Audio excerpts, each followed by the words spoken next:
Oui Sport FR, 100% live. C'est l'heure de Corentin prend le contrôle, spécial top 50 des entraîneurs de la saison. Bonjour à tous, bienvenue dans ce dernier CPLC spécial top 50 des entraîneurs de la saison. Après une semaine de blasphème en tout genre, on arrive enfin au top 10 des entraîneurs de la saison. Voilà, une semaine folle et intense que je n'ai pas vécu tout seul bien sûr, puisque j'ai toujours avec moi notre cher coach Maxou. Comment vas-tu? Coco, bonjour à tous. Bah écoute, très émoustillé d'avance d'entrer dans le top 10 là. On va envoyer du gros blaze, donc ouais, ça va être sympa. Et puis bien sûr avec nous notre troisième cavalier, le troisième mousquetaire de cette émission, c'est bien sûr Mika. Mika, comment vas-tu? Salut les gars, j'espère que vous allez bien. Ça va. Eh bien, ma foi, ça va comme un jour 37 de confinement, donc voilà, on continue de se laisser aller. Voilà, Maxence, petit rappel des règles, on a déjà fait 40 entraîneurs, on en rentre dans les 10 derniers, pour ceux qui nous rejoignent peut-être pour juste voir la fin. Qu'est-ce que tu nous rappelles comme règle?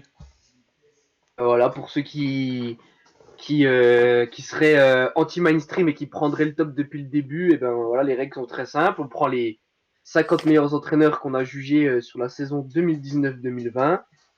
Donc, on a établi plusieurs critères, la capacité des entraîneurs à optimiser l'effectif qu'ils avaient à disposition et donc d'avoir des résultats. On a jugé aussi sur le style et éventuellement d'autres critères extérieurs qui pouvaient entrer en compte. Et voilà. Eh bien écoute, merci pour ce petit rappel des règles, Maxence, et puis messieurs, je commence sans plus attendre commencer, parce que mine de rien, on rentre dans les 10 derniers, donc on aura peut-être un peu plus de choses à dire sur des clubs, des coachs un peu plus huppés. Donc c'est parti, vous voyez l'affichage, le petit tableau avec le petit podium coloré. On remercie encore Arthur Géillon pour les travaux. Et je vais commencer sans plus attendre pour ouvrir le bal avec le numéro 10. Le numéro 10 qui chez moi sera André Villas-Boas, l'entraîneur de l'OM qui voilà avec rien du tout fait des miracles cette saison du côté de Marseille. Il va leur faire retrouver la Ligue des Champions. Il a rendu du football dans les pieds de paillettes, il a rendu une carrière à beaucoup de joueurs, le tout sans Florent Thauvin aussi, qui était quand même la seule étoile de cette équipe la saison dernière. Donc voilà, il y a beaucoup quand même de choses à souligner du côté de Villas-Boas.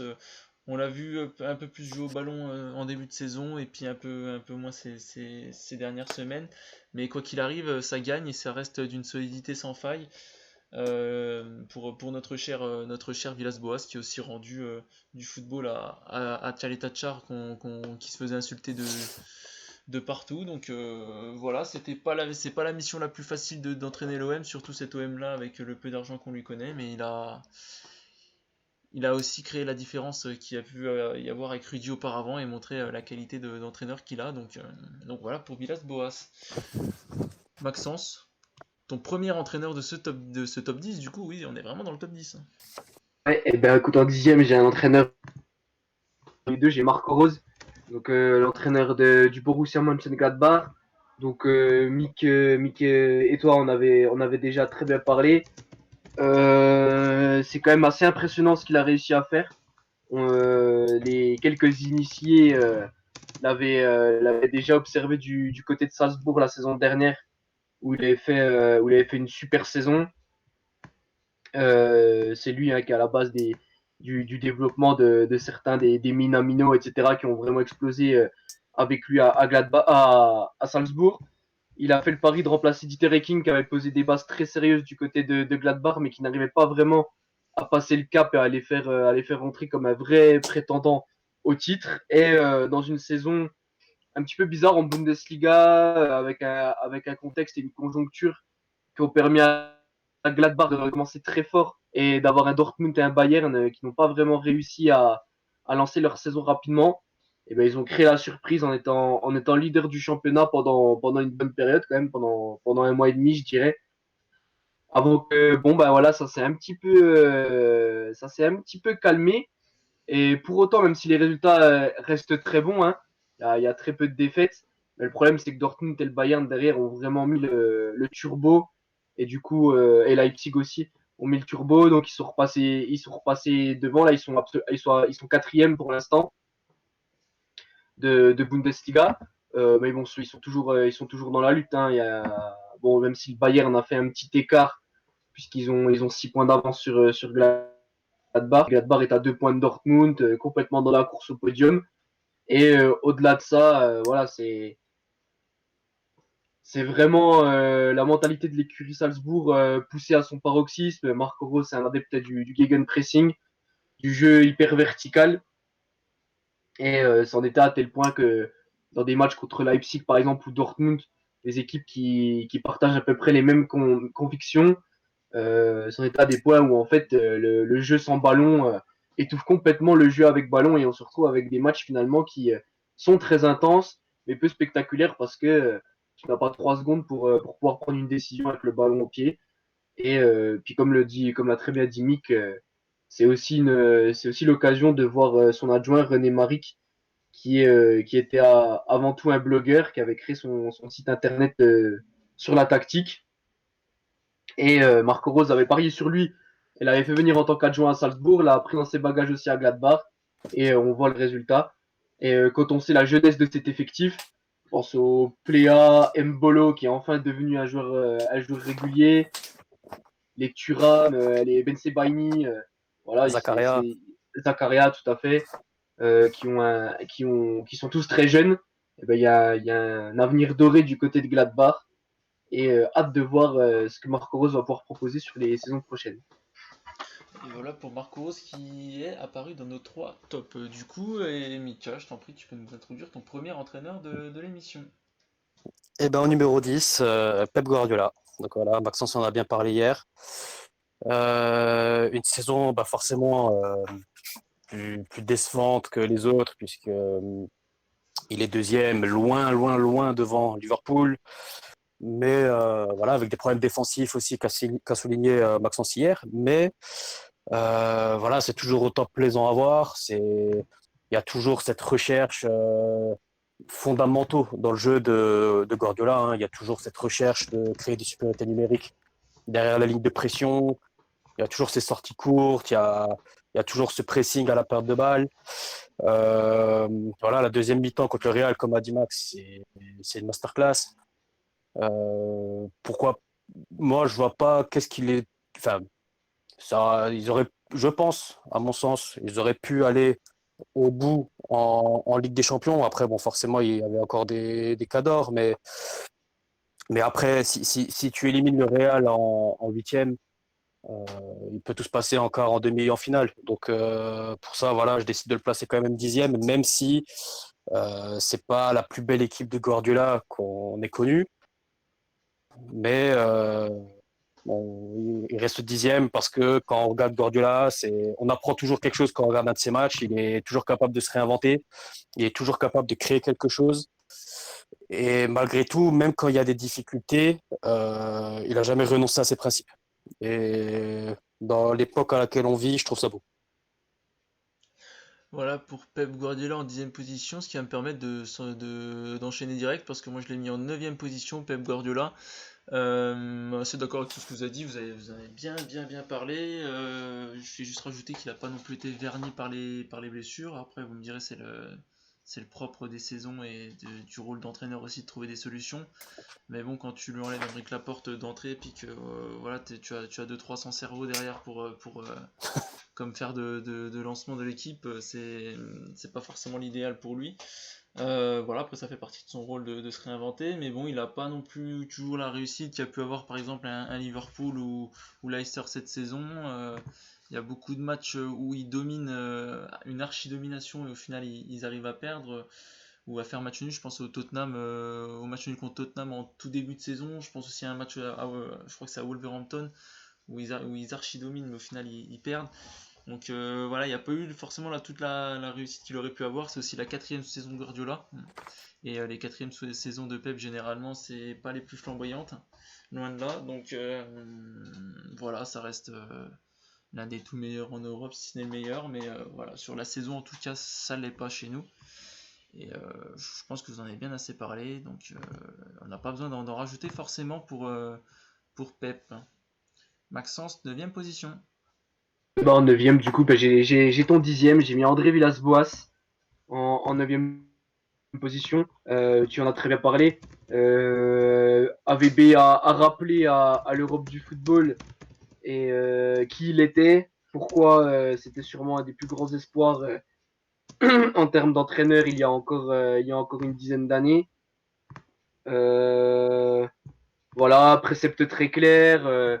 Et il a réussi à faire d'une équipe qui était composée d'un joueur et de 10 piquets, une équipe capable de rivaliser avec les meilleurs, qui a été l'équipe la plus régulière aussi du championnat. Il a été capable de trouver un équilibre dans son équipe. Il a toujours été capable de s'ajuster en cours de saison, de s'ajuster sur des grandes périodes, de s'ajuster sur des matchs, voire même de s'ajuster in-game proprement. Et voilà, pour moi, en fait, cette saison de Villas-Boas, ça montre toute la supériorité théorique et d'application qu'il a, par exemple, sur les autres techniciens du championnat de France. Aucun en Ligue 1 qui aurait été capable de faire la saison qu'il a faite avec l'effectif qu'il a. Voilà, pas grand-chose à rajouter, tu l'as très bien dit. Il a réussi en plus à développer des joueurs. La saison de Bounassar, franchement, est excellente. La saison de Chalet Tachar comment il s'appelle là Camara. le centre. Non, non, oui, bah, Camara, mais le central Alvaro. à côté, j'ai perdu. Alvaro. Alvaro, voilà, tout à fait, Alvaro.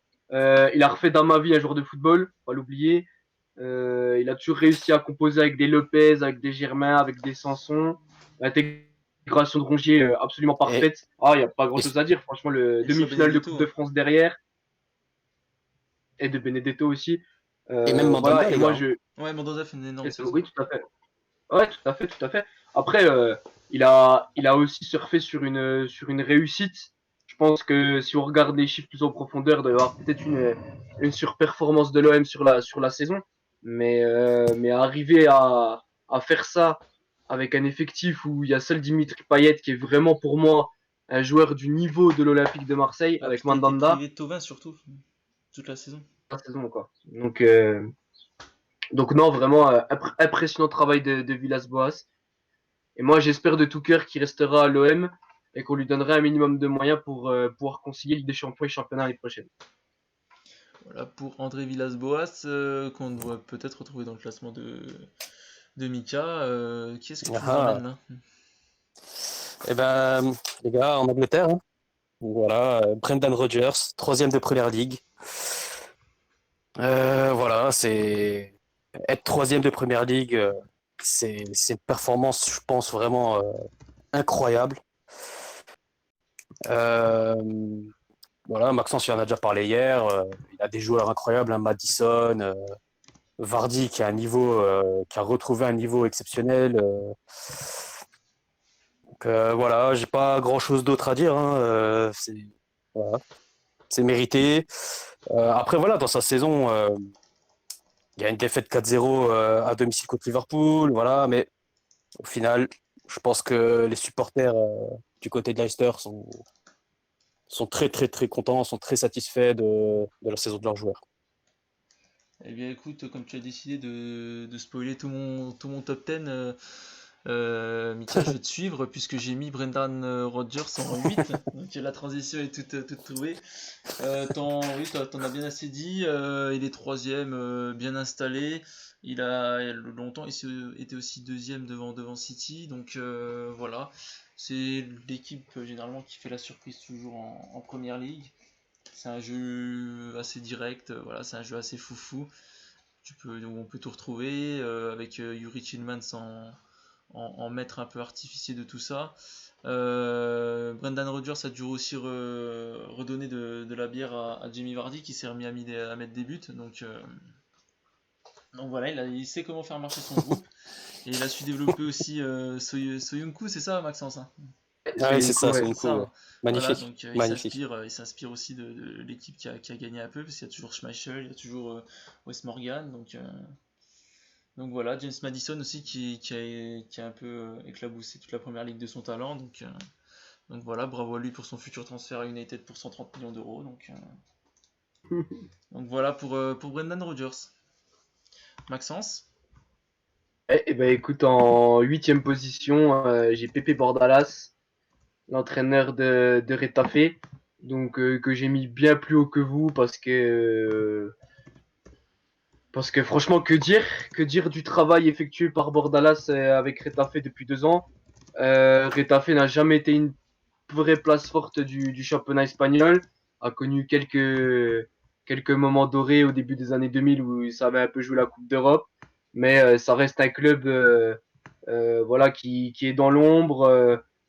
Et en fait, Bordalas a utilisé, s'est appuyé sur l'identité que Retafe a toujours eue, d'une équipe rugueuse, souvent bien organisée, mais qui dénote un petit peu du contexte espagnol.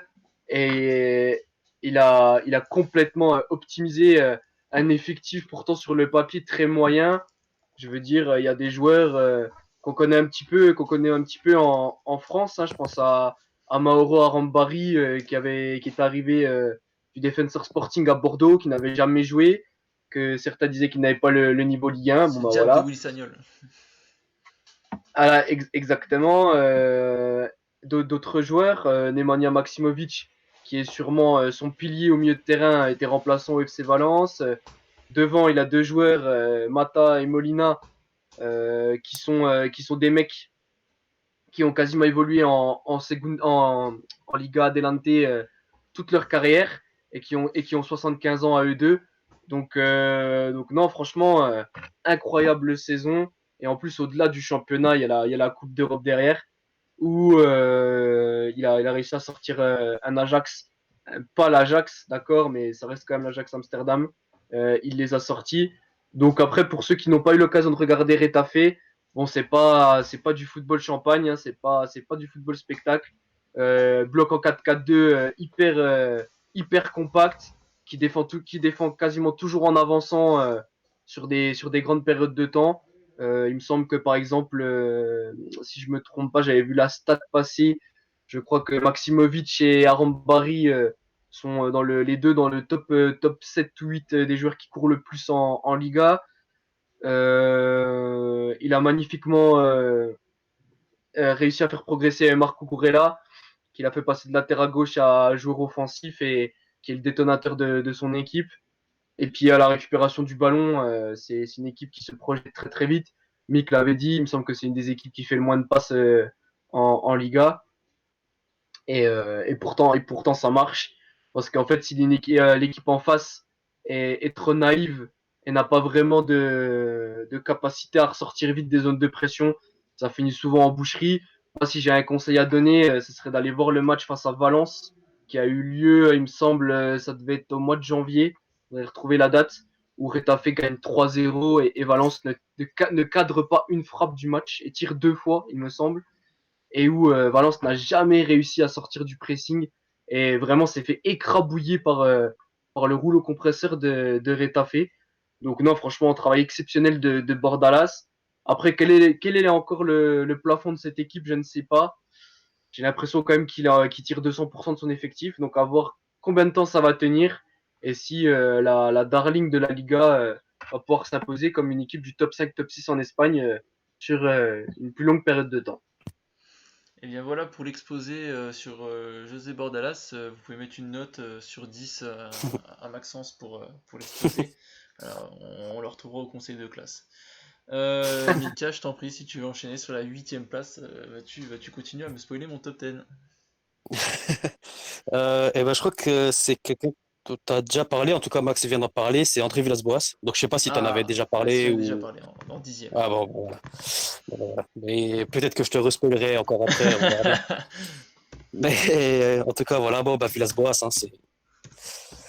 Que dire? Que dire? Il arrive, la plupart des supporters et des journalistes étaient contre sa venue, hein, parce que bon, c'était quoi l'argument? C'était on veut quelqu'un à l'image du contexte marseillais. Donc on veut quelqu'un avec la grinta. Donc on veut Heinze. Donc voilà, bon, ils ont finalement pris André Villas-Boas. Et au final, au bout de 2 mois, bah, voilà, il avait conquis le peuple marseillais. Voilà, c'est un coach en plus qui a. Voilà, Maxence, il en a déjà beaucoup parlé avant, mais en plus, il a fait sortir des jeunes. Il essaie de faire jouer les jeunes. On sait qu'à Marseille, c'est pas facile toujours de toujours faire jouer les jeunes. Voilà, il a une équipe qui est devenue solide. Il a fait. progresser des joueurs on ne s'attendait pas à voir à un tel niveau. Surtout à moi, c'est à ma vie, hein, à ma vie qui m'étonne. Donc voilà, André Villas-Boas, c'est la preuve que il n'y a pas que le budget dans un club. Voilà. Il y a aussi, fondamentalement, il y a le jeu aussi. Il y a les compétences. C'est la preuve que même dans un contexte compliqué comme à Marseille, si tu ramènes un entraîneur qui sait ce qu'il veut, qui connaît le foot, qui a son modèle de jeu, qui a une bonne méthodologie de travail, il fera progresser les joueurs. Et si tu fais progresser les joueurs et que tout est en place et que tu travailles bien, tu auras des résultats. Mais pour ça, voilà, pour ça, il faut savoir choisir ses entraîneurs aussi. Et bon, bah voilà, c'est tout au mérite de Villas-Boas. On attend de voir ce qu'il peut faire encore sur d'autres saisons avec du recrutement. Mais là, c'est quasiment parfait. Ah bah voilà pour André Villas-Boas qui est mis à l'honneur là, sur nos 3 premières places, en tout cas sur les 3 premières places de ce top 10. Voilà, je vais pouvoir enchaîner avec ma septième place. Septième place, je vais du côté de l'Italie, je vais parler d'Antonio Conte. Je sais pas, vous l'avez sûrement plus, en tout cas je pense que vous l'avez dans votre top 10, sauf mes aventures. Mais voilà, Antonio Conte qui a remis l'Inter un petit peu au goût du jour. En tout cas, qui a su imprimer directement sa patte. C'est vrai que c'est un des rares entraîneurs où on peut voir immédiatement son style dès le premier mois de compétition. Et mené par une attaque de feu avec Lukaku qu'il a su remettre en confiance et puis développer Lautaro Martinez. C'est vraiment une équipe fantastique. Après, voilà, petit bémol, c'est qu'il se fait distancer en championnat en étant troisième assez loin quand même de la Lazio et de la Juve au moment où on tourne, puisque à cause du championnat, voilà, il n'a pas pu forcément revenir. Mais voilà, il y a des points bêtement laissés par-ci par-là en championnat. Et face à une Juve qui, mine de rien, est quand même prenable cette saison, c'est dommage de ne pas être plus que ça au coude à coude. Et même s'ils ont été dans la poule de la mort en Ligue des Champions, voilà, les voir en Europa League, eh bien, ça me chagrine un peu quand même quand tu es l'Inter Milan. Donc voilà, c'est pour toutes ces raisons que je le mets septième. Maxence, je t'en prie, septième place, tu peux continuer. Écoute, en septième, j'ai aussi Antonio Conte de l'Inter. Bah, t'en as bien parlé. Effectivement, pour moi, difficile de trouver meilleur entraîneur quand il s'agit de voir à Day One de la compétition une équipe de Conte. On la reconnaît tout de suite. Je pense qu'à part Bielsa, y a aucun entraîneur qui est capable d'imprimer ses idées aussi vite. Bon voilà, Conte, c'est une merveille, c'est une mine d'or pour tout technicien ou pour tout amoureux du jeu et de la tactique. Il a complètement transfiguré cet Inter à partir de principes simples, mais pas forcément faciles à mettre en place.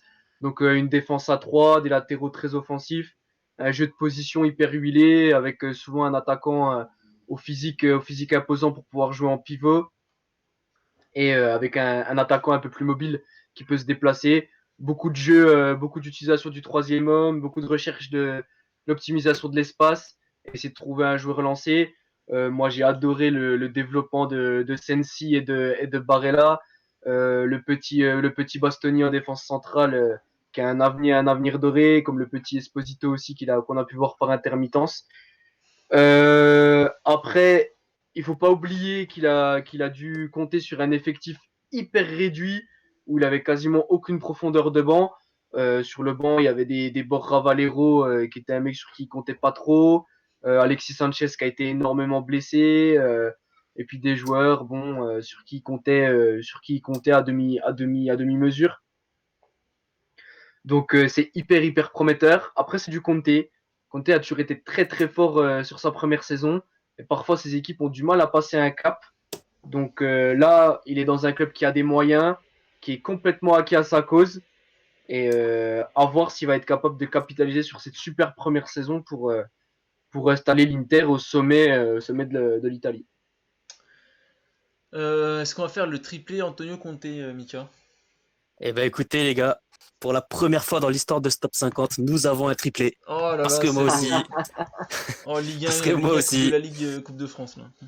Ah ouais, on peut garder le ballon du match et le faire signer par tous les coéquipiers. Ouais, bah voilà, Antonio Conte. Hein.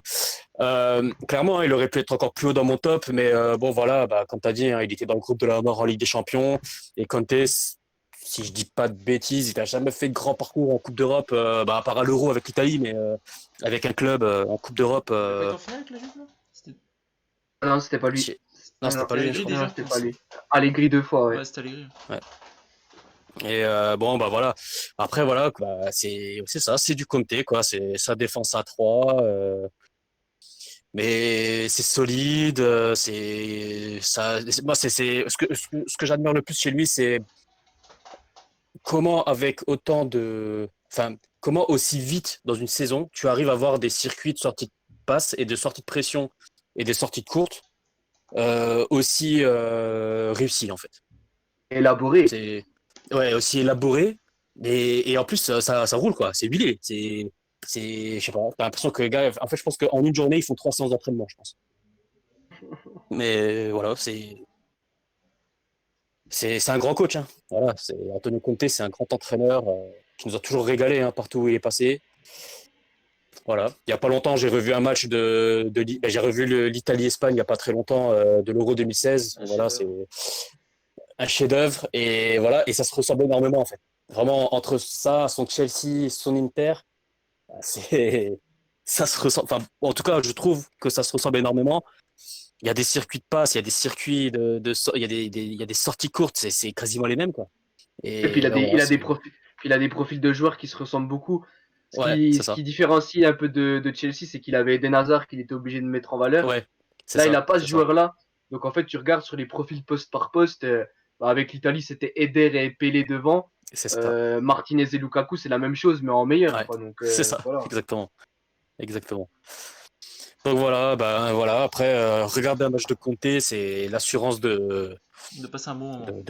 de passer un bon moment, de voir du jeu, d'apprendre, de toujours apprendre en fait tactiquement. En fait, je veux dire, si on s'intéresse un peu à l'analyse du jeu, il y a toujours quelque chose à apprendre, il y a toujours quelque chose à voir.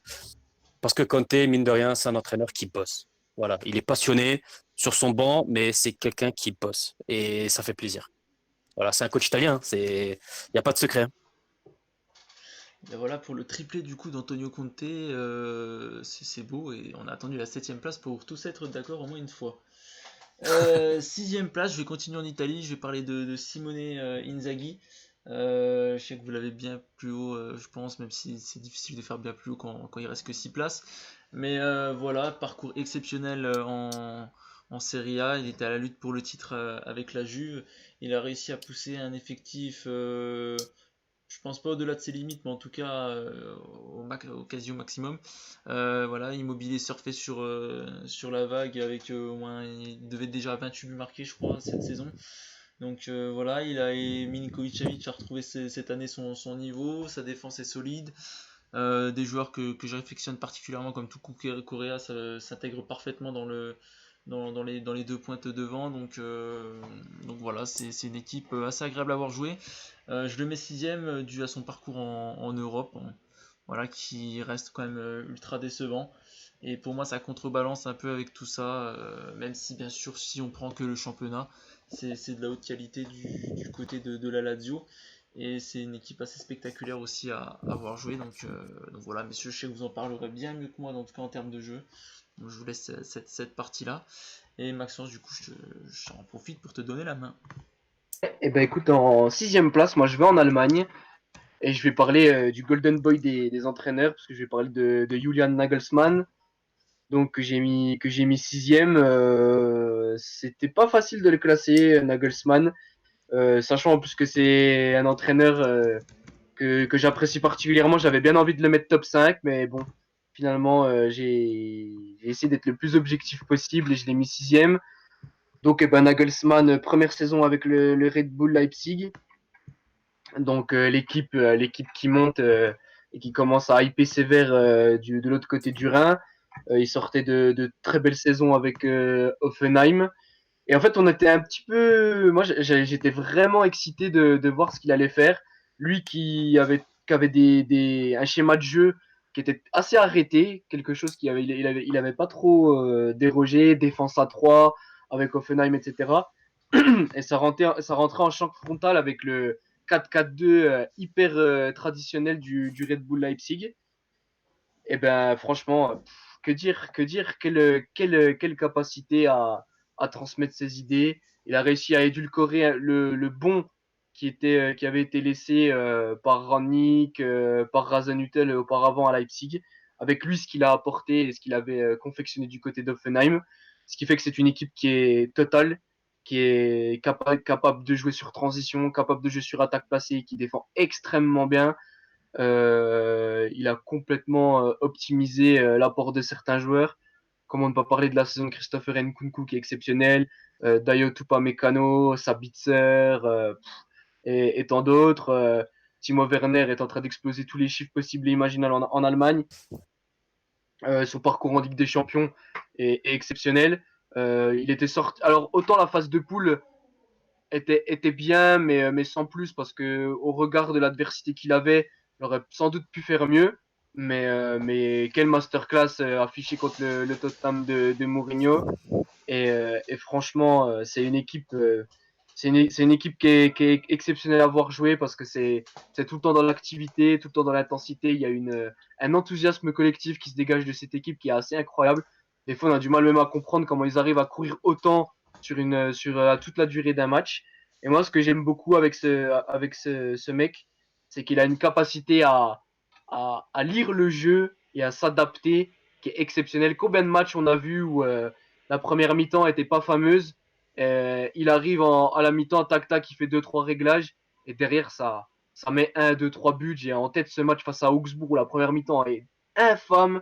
Il se fait rouler dessus par l'Augsbourg de Martin Schmidt et en deuxième mi-temps, il change un petit peu la configuration de son équipe. Il fait 2 changements à la mi-temps et ça gagne 4 en deuxième mi-temps et les Augsbourg ne touchent plus le ballon.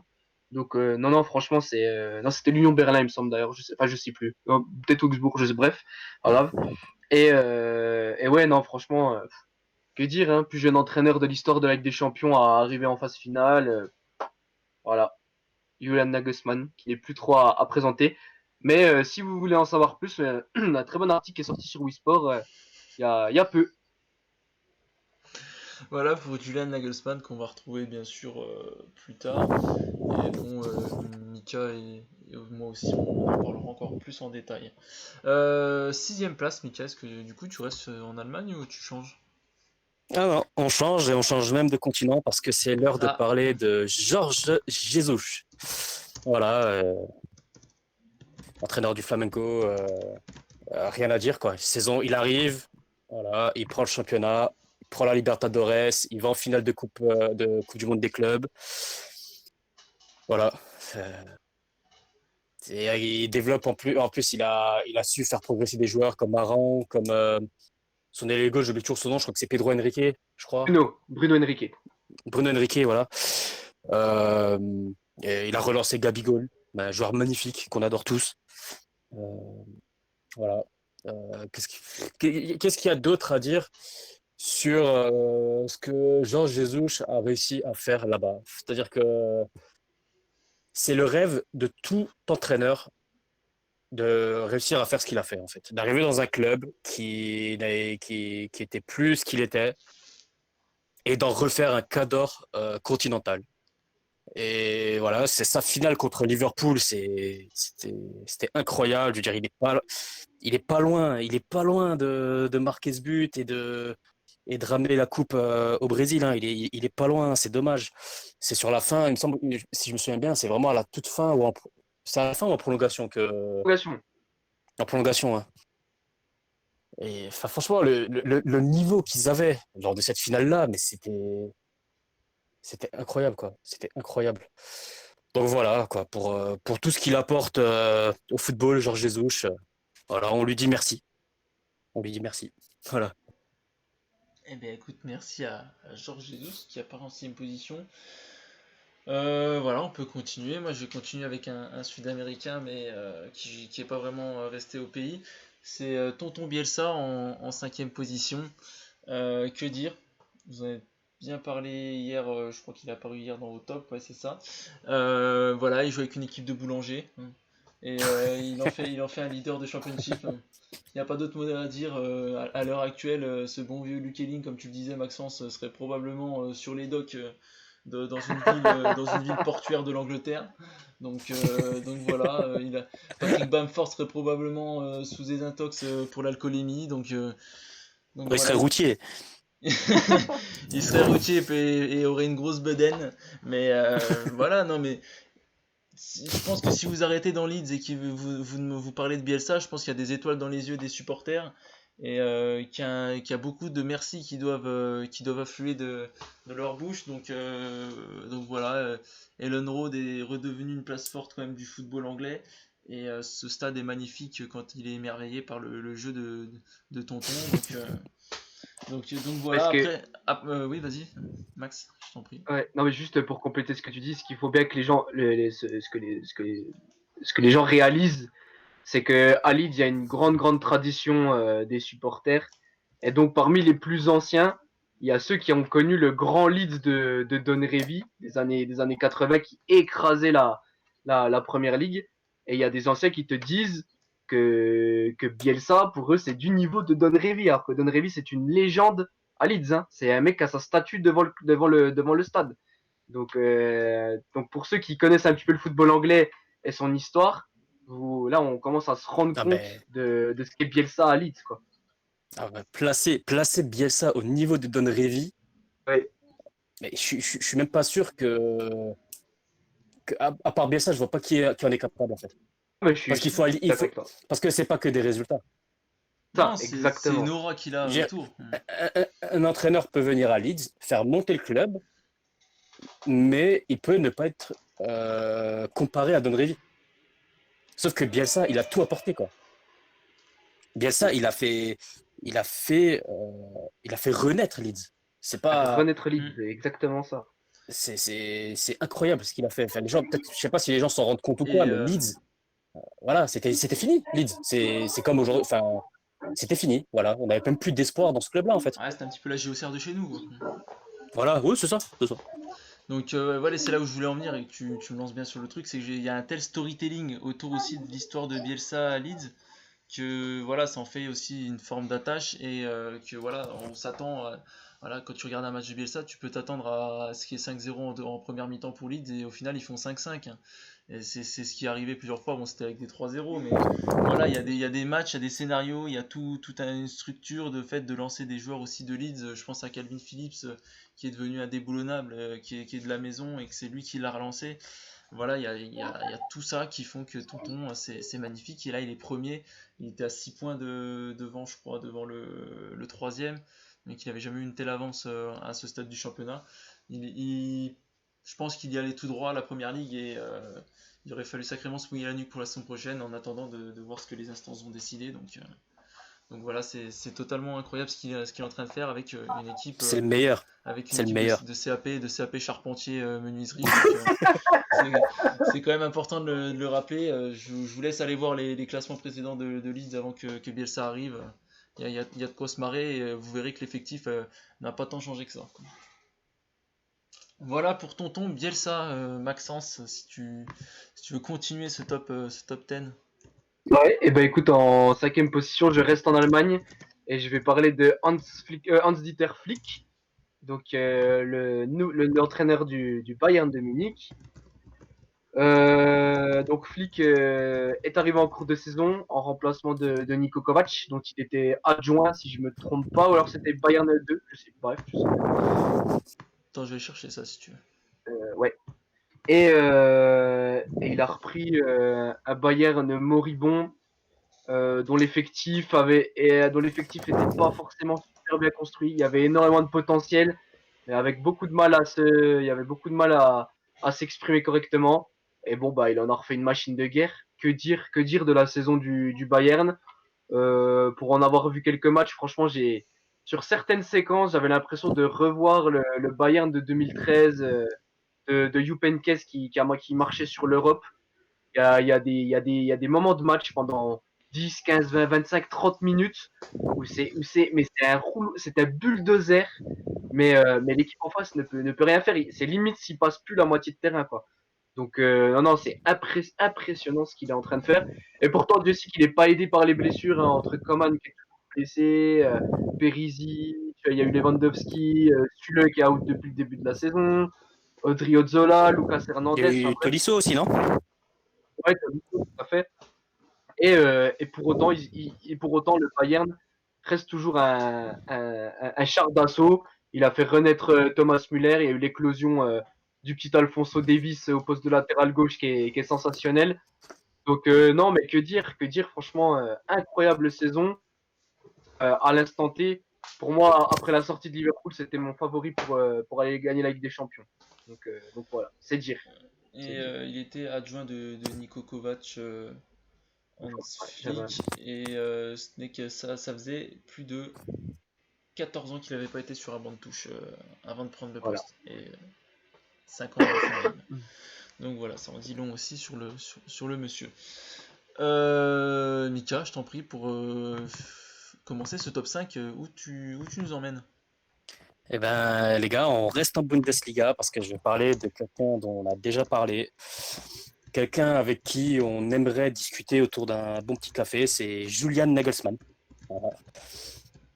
Voilà, juste le fait d'être le plus jeune entraîneur à être en huitième de finale de Ligue des Champions, ça montre déjà le mec en fait. Voilà, le mec il bat tous les records de précocité dans le foot. Voilà, il a une équipe qui joue au ballon, il a roulé sur Tottenham. Mais vraiment, mais ça faisait de la peine en fait. En fait, ça faisait de la peine quoi. Et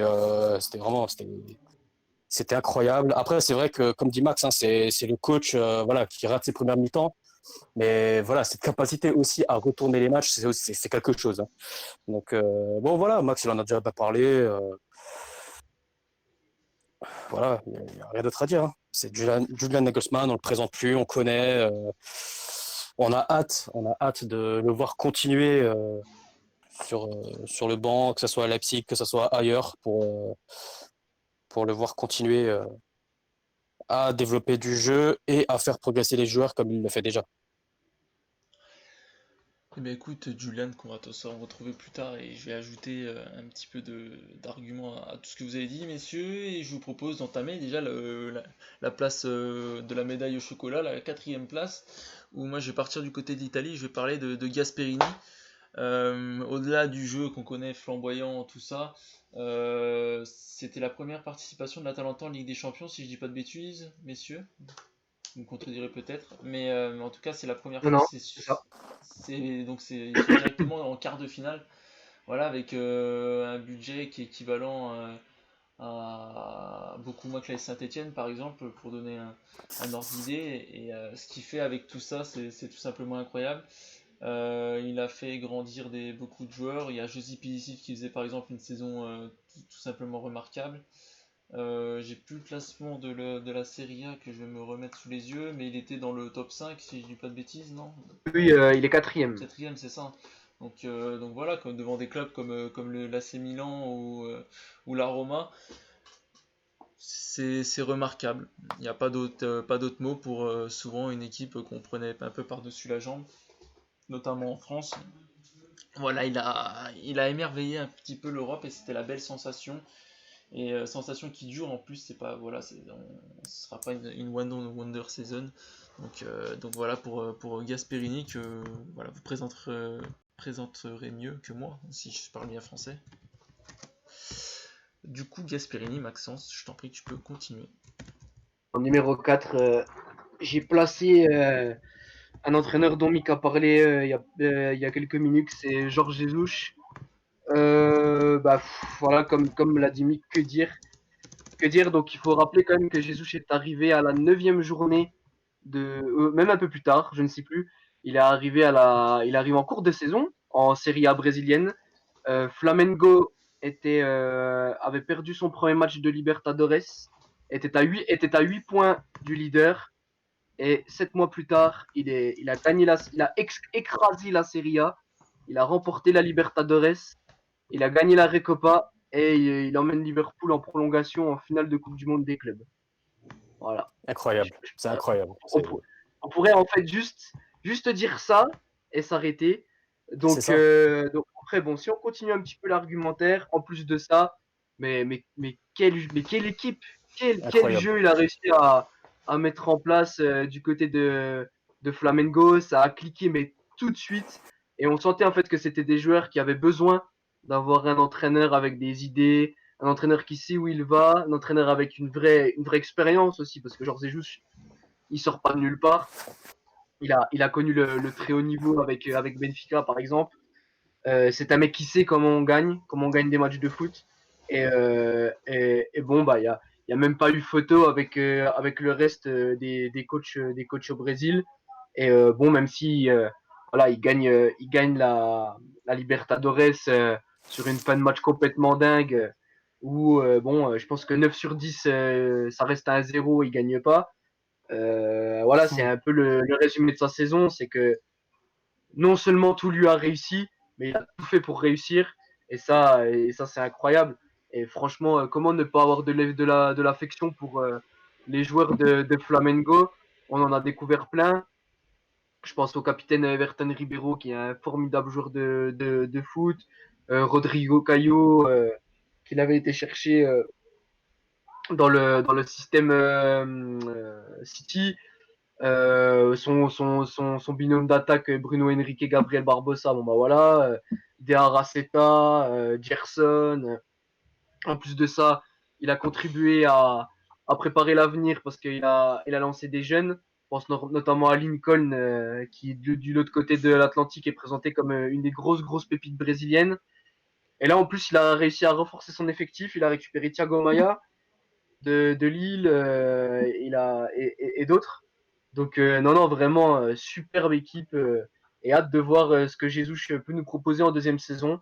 Et franchement, ça serait beau aussi qu'il puisse revenir en Europe après avec un gros club qui puisse jouer les premiers rôles. Voilà pour Georges Jesus qui nous manque quand même un petit peu en Europe, même si on l'aime bien à Flamengo et qui fait un peu vibrer le Maracanã. Mika, je t'en prie, avant qu'on débute le podium, qui est-ce que tu nous fais découvrir? Et ben, encore quelqu'un dont vous avez déjà parlé, c'est Flick, voilà, entraîneur du Bayern. Voilà, hein, il a redonné vie au Bayern, voilà, avec des joueurs magnifiques, hein, voilà, Davies, Gnabry. Voilà, il a réussi à reprendre le leadership de ce championnat. Ça semblait quand même perdu, hein, ça. Bon, voilà, voilà, vous avez déjà tout dit, les gars. Je sais pas ce que je peux rajouter par rapport à ce que vous avez déjà dit, hein. Mais voilà, c'est.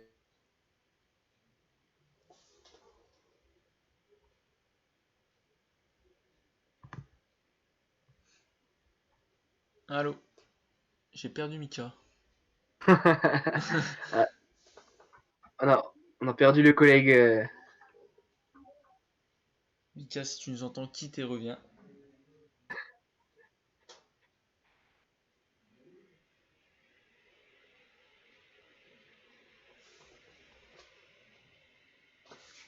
Bon, en attendant de recontacter Mika, Max, je te propose qu'on avance dans le top 50. Du coup, moi, on va attaquer ma troisième place. Ma troisième place, je vais aller du côté de l'Allemagne puisque je vais parler de Julian Nagelsmann. Julian Nagelsmann, voilà, Max t'en a bien parlé. On en parle aussi ensemble depuis un an, depuis qu'on sait qu'il a signé du côté de Leipzig. C'est un mariage qui était vraiment très intéressant entre un club assez jeune et du coup un entraîneur très jeune. Et au final, le mariage a bien pris. À l'image de ce qu'on a pu dire pour Conte, il y a vraiment eu un changement dès Day One, dès le premier jour de Nagelsmann à Leipzig.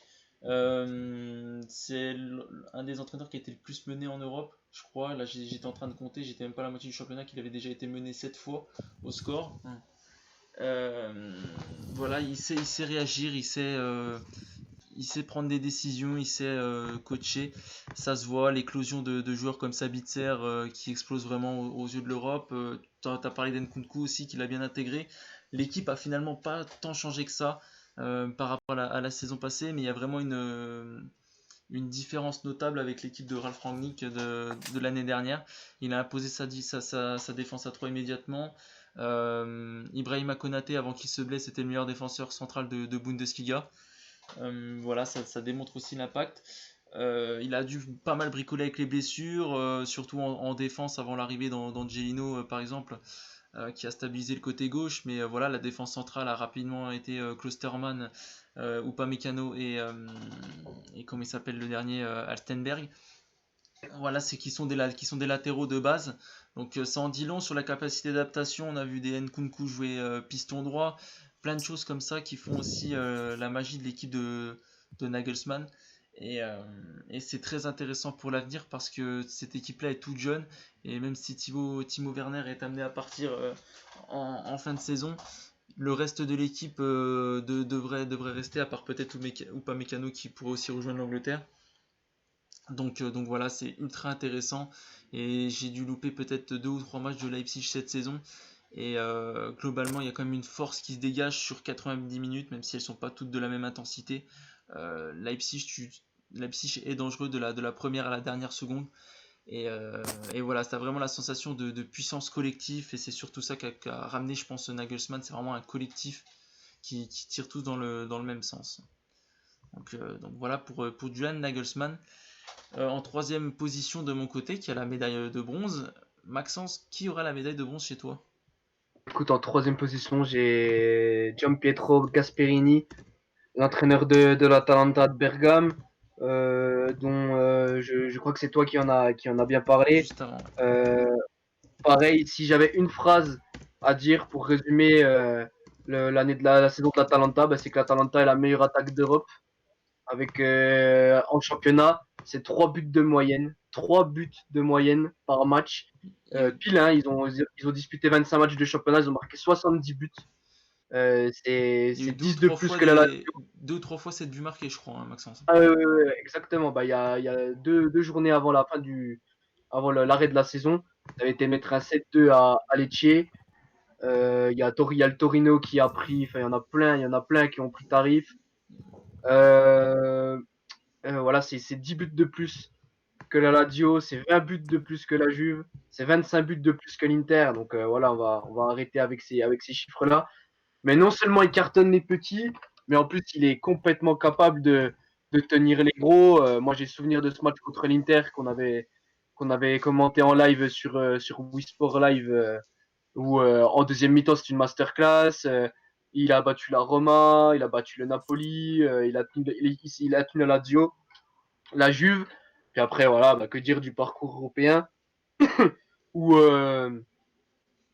on rappelle quand même qu'il avait 0 point en troisième match de poule de Ligue des Champions.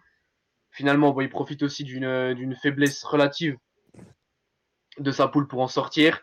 Il cartonne Valence en huitième franchement en procurant pas non plus les meilleures prestations de l'Atalanta parce qu'il faut voir ce que l'Atalanta est capable de faire dans le championnat national. Et puis bah voilà, en mettre en perspective avec l'effectif qu'il a. À part Zapata, il n'y a pas un joueur qui a été recruté plus de 10 millions d'euros. Pareil, hein, tout à l'heure avec Bordalas de Retafe, je prenais l'exemple d'Arambari. Prenons l'exemple de José Luis Palomino, hein, qui était défenseur central remplaçant au FC Metz il y a 2-3 ans et qui est titulaire et indiscutable à l'Atalanta.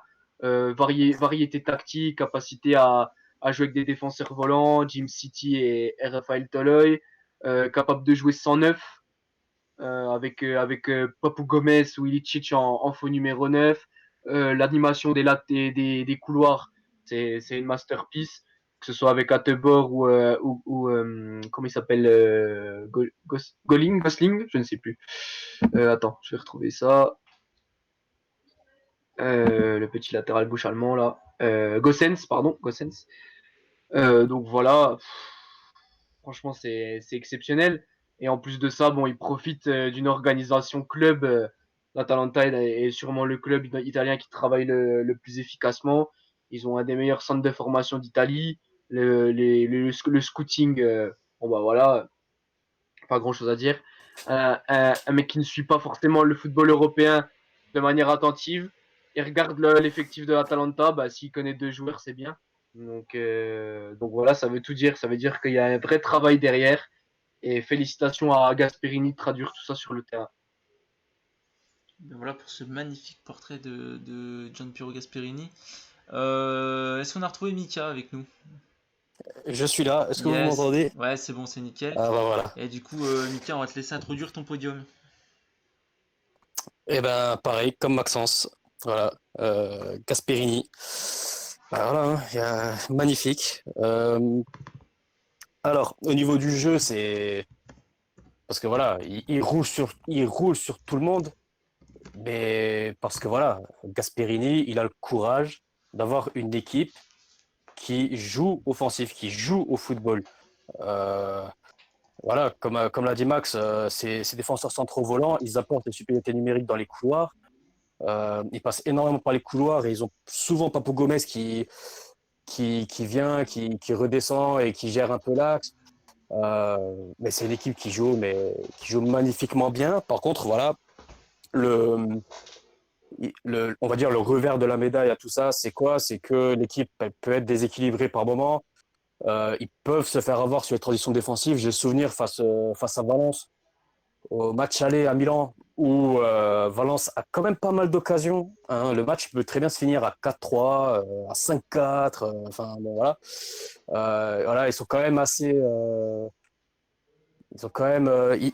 Ils peuvent subir défensivement certaines attaques parce que voilà, quand tu te projettes autant, bah forcément, derrière, ton équilibre défensif est peut-être moins consistant. Tu laisses certaines brèches, mais c'est un entraîneur qui a le courage de jouer offensif et voilà, il s'en prive pas. Son équipe, c'est devenu une arme de destruction massive. Donc voilà, c'est magnifique à voir jouer. Voilà, ça donne envie d'être supporter d'Atalanta de Bergame pour être supporter d'une équipe qui joue l'attaque à fond, quoi. Je veux dire, c'est, c'est un kiff énorme de voir cette équipe jouer. Donc voilà, bravo à lui. Et puis c'est un entraîneur voilà qui a pas mal voyagé aussi en Italie. Hein. Il était au Genoa, il était dans pas mal de clubs. Et là, ça fait plaisir de le voir, d'avoir la reconnaissance par tout le monde. Donc ça fait plaisir aussi. Voilà pour Gianpiero Gasperini, du coup, le portrait totalement complet. Voilà, on va attaquer la deuxième place déjà. On arrive bientôt à bientôt 1 heure d'émission, donc on vous l'a dit, ça va être un peu plus long aujourd'hui avec les différents portraits de grands entraîneurs.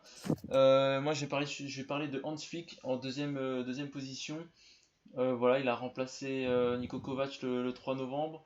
Et depuis, le Bayern, toute compétition confondue, si je dis pas de bêtises, c'est 17 victoires, un nul, 2 défaites. Donc voilà, il a ramené le Bayern en tête du classement. Et j'ai vu un commentaire l'autre jour qui était assez intéressant sur Twitter, c'est que son équipe elle est brutale. Et j'ai bien aimé cette expression parce que c'est vraiment le cas. C'est vraiment une équipe qui tabasse l'opposant. Et voilà, dans les règles de l'art, voilà, c'est simple, il a mis des cartons à tout le monde. Il a mis 4-0 à Dortmund pour son premier match de championnat. Il a mis 6-1 au Werder, il a mis 4-0 à l'Hertha, 5-0 à Schalke. Voilà, des 6-0 contre À Offenheim. Chelsea. Il a cartonné Il a Chelsea. tapé Lampard. Ouais, il a cartonné Chelsea, il a cartonné Mourinho. Là, il a été mettre 6-0 à l'Étoile Rouge de Belgrade, même si c'est pas forcément une place forte. Voilà, 6-0 là-bas, c'est pas toujours donné à tout le monde. Donc voilà, il a permis à l'émergence aussi de joueurs comme Gnabry ou à Alphonso Davies de devenir des petits phénomènes. Voilà, Lewandowski marquait déjà avant, mais marque encore plus sous ses ordres et on voit quelque chose d'assez plaisant du côté du Bayern. On retrouve aussi un Bayern assez total, entre guillemets, qu'on ne voyait plus forcément depuis longtemps. Il y a un très gros ADN allemand dans cette équipe. Et voilà, il a dû composer aussi avec certaines blessures, comme Lucas Hernandez, comme Tolisso, etc. Il a réinstallé par moment Kimmich sur le côté droit qui a fait un petit peu du bien aussi. On connaît les qualités défensives de Benjamin Pavard. Donc voilà, Manuel Neuer l'a sauvé par moment aussi. Et comme Maxence l'a dit, Thomas Müller est redevenu une place, a retrouvé une place importante dans cette équipe. Et voilà, il a l'air en total accord avec son équipe. et c'est magnifique. Il a redonné les clés du jeu à Thiago Alcantara, et le football ne que peut le remercier pour ça. Donc voilà pour Hans Flick en deuxième position. Et Maxence, je t'en prie, on approche de la fin. Qui nous mettions en deuxième position? Écoute, en deuxième position, moi j'ai Simone Inzaghi, l'entraîneur de la Lazio Rome. Bon bah voilà, un petit peu à l'image de ce qu'on a fait avant, il n'y a que des superlatifs pour décrire la saison de la Lazio, dans un style tout à fait différent de Gasperini, avec une équipe beaucoup avec des velléités offensives beaucoup moins marquées, qui est plus déjà dans la solidité. C'est la meilleure défense de Serie A. Elle a pris moins d'abus par match, donc bon, ça c'est déjà très bien. Et après, je pense, c'est une organisation qui est je pense, moins scolaire que, par exemple, Nagelsmann, que Jesus, ou même voir que Gasperini. Parce que, par exemple, sur l'animation offensive, ça compte énormément sur le talent de trois joueurs en particulier, à savoir Sergej Milinkovic-Savic, Luis Alberto et Ciro Immobile. Donc après, bien sûr, il y a quand même du travail de déplacement, énormément de travail sur les transitions offensives. La Lazio, sur transition offensive, franchement, si c'est pas but derrière, c'est que vous m'en sortez bien. Le nombre d'expected goals qui sont consécutifs à une perte de balle et à moins de 4 passes, c'est une dinguerie. C'est une dinguerie, on dirait du club dans le texte. Et, euh, et voilà, après, pareil, la Lazio a été en surperformance sur quelques matchs, parce qu'il y a des matchs où vraiment ils étaient en difficulté dans le jeu, mais ils ont été sauvés par Ciro Immobile, par Luis Alberto, qui me semble est l'un des meilleurs passeurs décisifs d'Europe. Et après, ils s'appuient sur une grosse défense avec Acerbi en grognard de tout ça. Et en plus de ça, il faut rappeler quand même que la Lazio n'a pas un effectif du niveau de la Juve, de l'Inter, et que même s'il a d'excellents joueurs, il y a quand même des postes où il est un petit peu où il y a des joueurs un peu plus moyens, quoi. Et pour autant, ça performe à pleine balle. Et bah, franchement, c'est regrettable que la saison soit arrêtée, parce que je pense que lui, il aurait voulu voir si son équipe était capable d'aller au bout, vu qu'ils étaient à égalité de points avec l'Inter. Donc voilà. Après, Inzaghi, c'est un jeune entraîneur, hein, il a encore du temps devant lui. Mais en tout cas, quelle saison il a réalisé avec la Lazio. Eh bien, écoute, Simone Inzaghi, qui, nos spoilers, devrait peut-être arriver bientôt dans le top 10 de Mika. Du coup, Mika, qui est-ce que tu nous mets en deuxième? Et ben voilà, et ben il apparaît maintenant. Voilà. Tu vois, Numéro je veux pas 2, trop Inzaghi. être prémonitoire. Je pense qu'on a tous le même 1 et que la Terre entière devrait avoir le même 1. Donc, Donc voilà, Inzaghi, ben voilà, Maxence en a déjà très bien parlé. Et je vais rajouter que pour moi, le match face à l'Inter, c'est peut-être un des plus beaux matchs que j'ai vu cette année. Alors, on n'a pas Ouais. encore fait le top 50 des matchs cette année, mais en tout cas, il sera bien classé. Voilà, j'avais adoré ce match. C'était du football. Voilà, c'était un autre sport que certains matchs qu'on voit des fois, et je vais pas dire dans quel championnat. Donc voilà. Voilà, Milinkovic Savic, niveau, bah, voilà, un niveau, comme tu dirais, il a un niveau brutal. Donc voilà, voir Lucas Leiva jouer, moi, ça me fait triper. Immobilier qui revient à un très très bon niveau, ça fait plaisir. Voilà. Après, Maxence, lui, disait que c'était pas comme le Red Bull, c'était pas comme Gasperini et tout. Mais moi, je dirais que ça, je sais pas si la comparaison elle tient la route ou quoi, mais moi, son équipe, elle me fait penser un peu à l'Inter de Conte, quoi. Après, je sais pas si vous êtes d'accord avec moi ou pas, mais voilà, je trouve que ça s'apparente plus à du Conte dans le texte, quoi. Mais sinon, voilà, ça fait plaisir. Moi, Inzaghi, honnêtement, je m'attendais pas à ce qu'il fasse une saison pareille, quoi. Vraiment, on ah s'attendait bah, pas. Et là, personne s'attendait, je pense. ouais, ouais, et là, c'est fabuleux, quoi. Voilà, moi, ils m'ont mis KO. Ils m'ont mis KO sur ce match face à l'Inter. Moi, Ce match-là face à l'Inter, là, il m'a brutalisé. Eh bien écoute, voilà, et Voilà. pour les 49 premières places, et bon, indiscutablement, je pense qu'on a tous ce monsieur que je fais apparaître à l'écran, qui n'est autre que Jürgen Klopp. On aurait pu Bien peut-être le sûr. remettre en question après son élimination en Ligue des Champions, mais C'est bon, ça, j'ai hésité. Ah, J'ai moi, hésité. j'ai hésité aussi. Hein. Franchement, j'ai je hésité pense aussi. qu'on a tous Ouais. hésité, mais bon, voilà, on va rendre à César ce qui est à César cette saison. Liverpool a piétiné la première ligue. Voilà, L'Europe du football, hein, franchement. ouais, si dans une plus grosse globalité si tu veux, mais bon, l'élimination en Ligue des Champions du coup contre Valence. Et, Mais voilà, il était en 26-1 ou 27-1 avant de perdre en championnat, je crois, 27 victoires, 1 nul. Il était sur 75 points non, 76 points sur 78 possibles, je crois, une connerie du genre. Faudra retrouver. Mais voilà, Maxence, si tu veux argumenter sur Jurgen Klopp. non, bah après, je pense que nos auditeurs avertis se seront butés au match de Liverpool cette saison. Il y a eu un espèce d'alignement des planètes quand même qui est à noter parce que j'ai trouvé que sur certains aspects, son équipe était moins forte que la saison dernière. C'est dû en particulier, je pense, à la méforme de certains joueurs, entre guillemets. Je trouve que voilà, Mo Salah est moins performant. Il y a certains joueurs qui ont eu des performances un petit peu en dents de scie. Donc il y a eu des matchs où il a eu beaucoup de réussite, hein, où il a pris 3 points alors qu'il devait en prendre un ou pas en prendre du tout. Ce qu'on a plus vu du coup en Ligue des Champions où ça a été un petit peu plus compliqué. Mais son objectif était clair, c'était de gagner la première ligue. Les joueurs étaient en mission.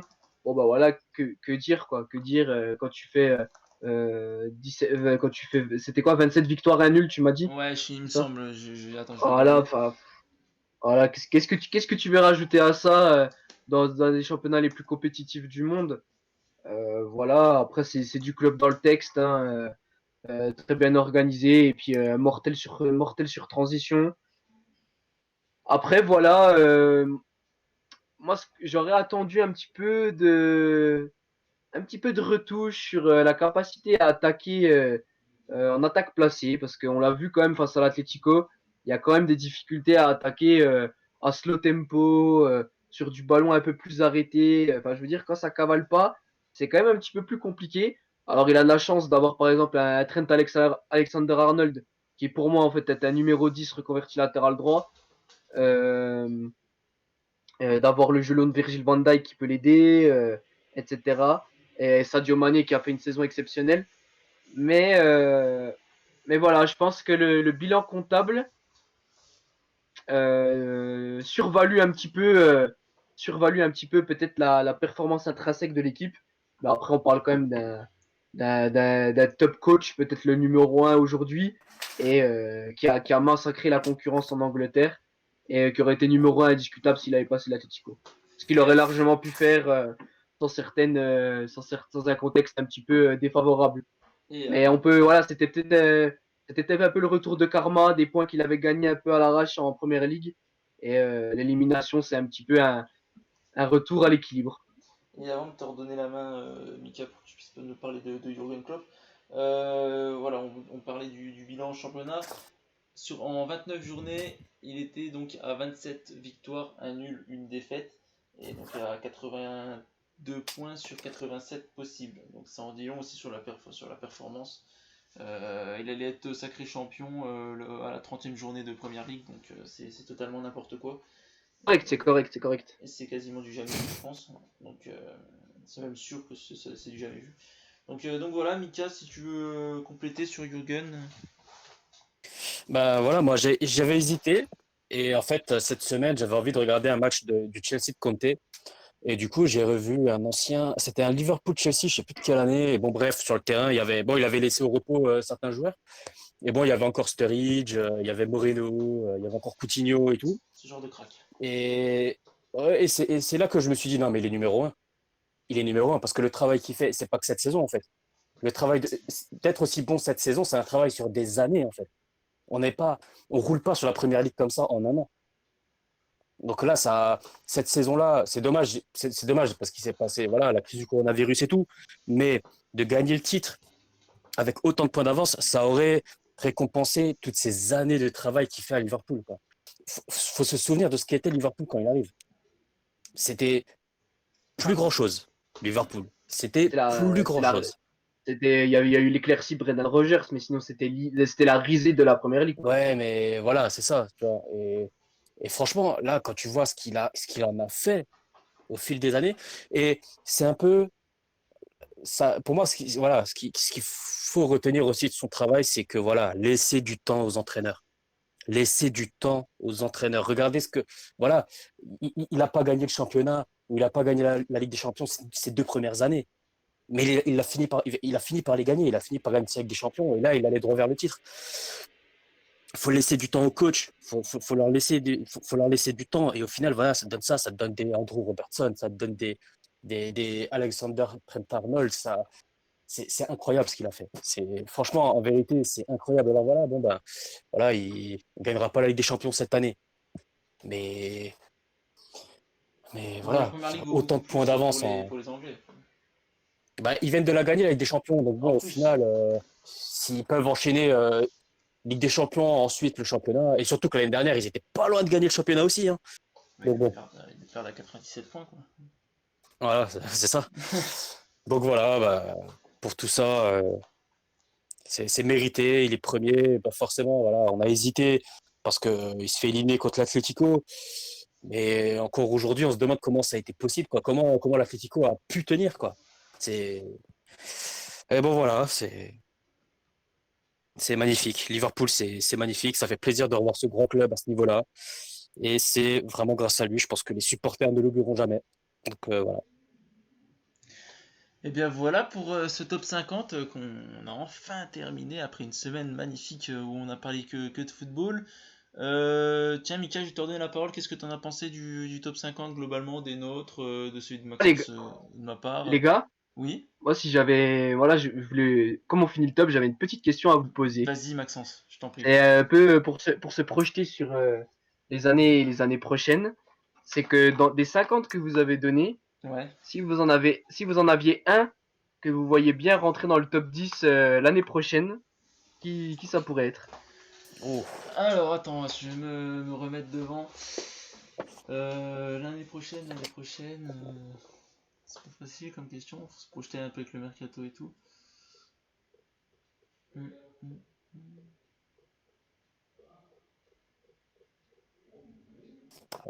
Alors, bonne question. Parce qu'en plus, j'ai pas mal sous les yeux, mais bon, je me souviens quand même globalement.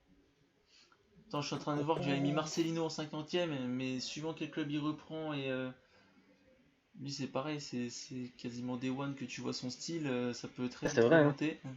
Ah, ça peut être à beau pari, ouais. Ça peut être à beau pari. Même le Cholo ça peut être pas mal aussi, hein. Année 2 de la reconstruction avec Joao Félix et tout, sur le mercato qu'il peut faire.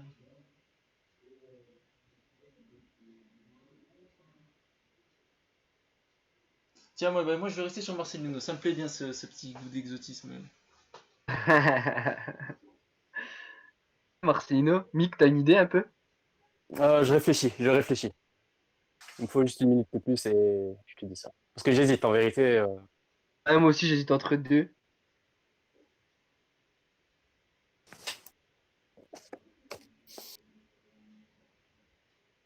Ah bah Moi, moi, je vais dire Ouais, vas-y. basique. Ah pardon, vas-y. Non, vas-y, gros. Bah, je vais dire Nagelsmann, mais bon, voilà, hein, c'est pas surprenant, quoi. Il était déjà dans ton top 10 là. Ah, tu parles de. Ah oui, ok, pardon. Bah, dans ce Un gars cas-là. qui rentrerait dans ton top 10 l'année prochaine. Ok, ok. Euh, J'ai envie de prendre un risque. Hum, hum, hum. Alors, je vais prendre un risque et je vais dire.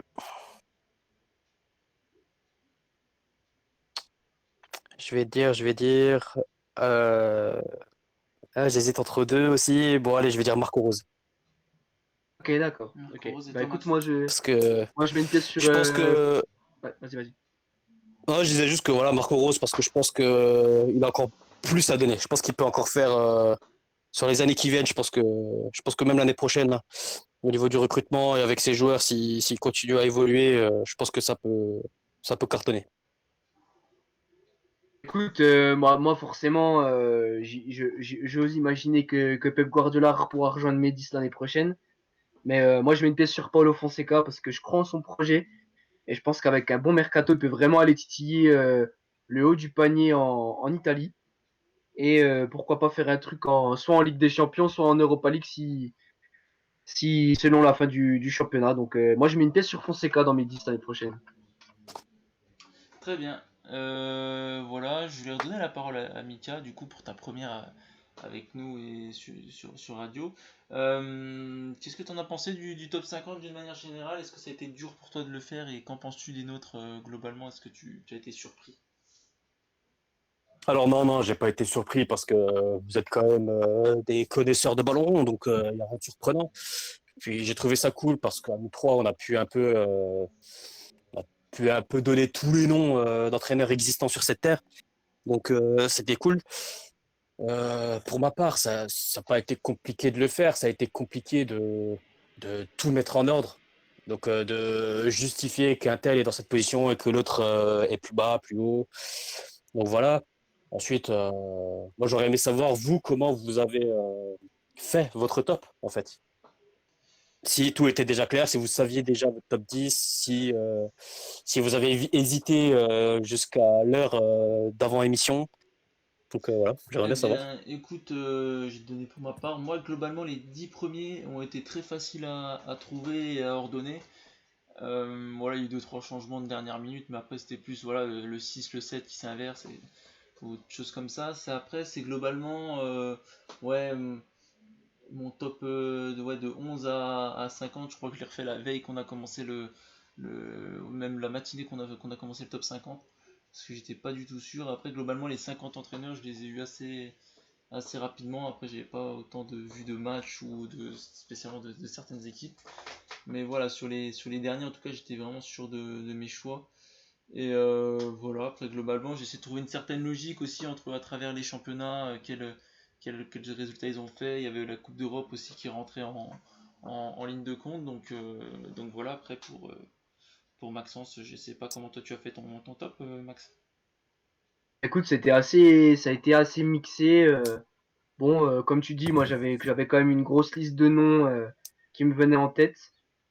Et après, je me suis aussi pas mal appuyé sur les performances d'équipes que j'avais remarquées, soit au classement, soit des équipes que j'avais vues jouer.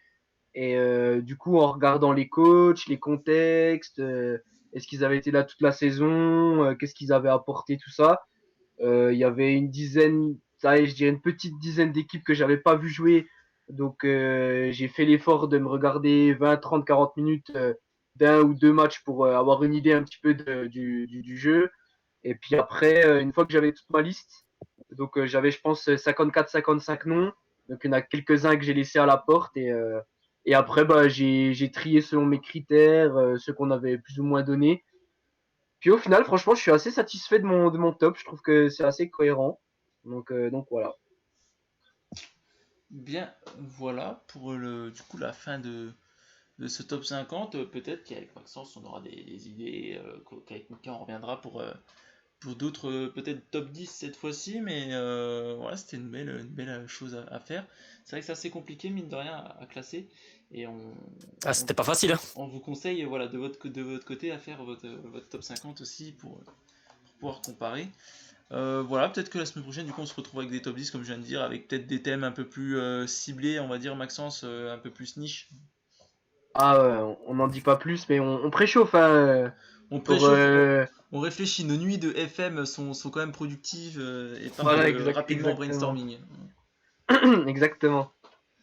Et bien voilà, écoutez, ça va être l'heure pour nous de conclure cette émission. Encore merci Maxence, encore merci Michael d'être venu quand même C'était un pour ta plaisir. première. Ça me fait toujours plaisir de vous accueillir et voilà, de de vrai football enfin, en ces périodes de ration, de rationnement de foot. Donc voilà, c'était CPLC spécial top 50 des entraîneurs de la saison. Tous les épisodes précédents sont disponibles. Je vous souhaite un bon appétit, une bonne journée, et puis je vous dis à plus dans ces PLC. Bye. Ciao.